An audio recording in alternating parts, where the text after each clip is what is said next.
Kita semua sudah sering mendengarkan tentang resesi yang akan terjadi di tahun 2023. Pada video kali ini, channel Sumber Pengetahuan akan menjelaskan apa yang dimaksud dengan resesi, mengapa bisa terjadi resesi di Indonesia, dan cara-cara yang harus kita lakukan untuk menghadapi resesi tahun 2023.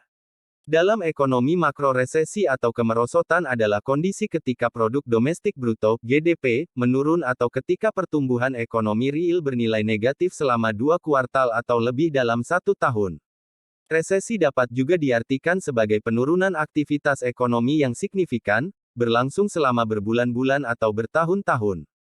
1. Resesi dapat mengakibatkan penurunan secara simultan pada seluruh aktivitas ekonomi seperti lapangan kerja, investasi, dan keuntungan perusahaan. Resesi sering diasosiasikan dengan turunnya harga-harga, deflasi, atau, kebalikannya, meningkatnya harga-harga secara tajam, inflasi, dalam proses yang dikenal sebagai stagflasi. Resesi ekonomi yang berlangsung lama disebut depresi ekonomi, yaitu suatu keadaan terjadi penurunan aktivitas ekonomi yang parah dan berkepanjangan. 2. Penurunan drastis tingkat ekonomi, biasanya akibat depresi parah, atau akibat hiperinflasi, disebut kebangkrutan ekonomi, ekonomi kolapse.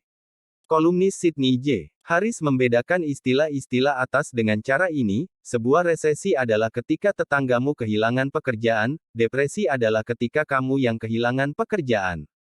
Kenapa bisa di 2023 terjadi resesi? Menteri Keuangan Sri Mulyani Indrawati hingga Bank Dunia memprediksi perekonomian global akan tersungkur di lubang resesi pada tahun 2023.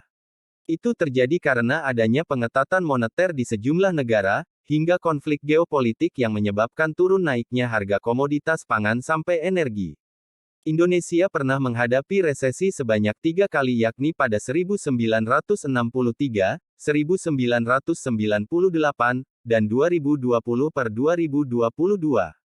Dan salah satu contoh resesi yang pernah terjadi di Indonesia yaitu pada tahun 2020 pada waktu Indonesia terkena COVID-19 dan bahkan hampir semua negara terkena dampak resesi dari COVID-19. Adapun cara-cara yang harus kita lakukan untuk menghadapi resesi yaitu: 1. Mempersiapkan dana darurat. Dana darurat atau simpanan keuangan guna masa depan merupakan hal wajib dipersiapkan dan dimiliki oleh semua orang. 2. Mencari pasif income. 3. Meminimalisir pengeluaran dan hutang. 4. Menggunakan asuransi. 5. Aktif investasi. Terima kasih sudah nonton channel Sumber Pengetahuan. Jangan lupa like, komen, dan subscribe-nya ya. Terima kasih.